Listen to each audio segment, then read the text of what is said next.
It's very important to manage comments on your blog, otherwise you may end up getting a lot of spams. For example, a spammer may say, "Hey, check out this link," or something like, "Wow, great content." Such posts are so rare to find. So in this video, we will learn how to save our blogs from getting spams. Go to your blogger and click on settings. Now you have to scroll down until you find comment moderation.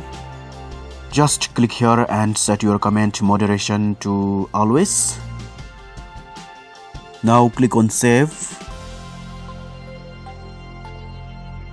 You can enter here your email ID so that you will be notified whenever someone comments on your blog posts.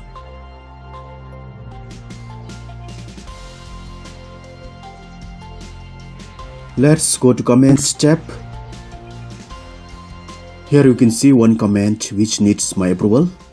If you feel some of the comments are spams, just delete them right away. You can approve here the comments which are real only okay. And that's it. Hope this video helps you guys. Please like, comment, share and subscribe to the channel Sir Chogal.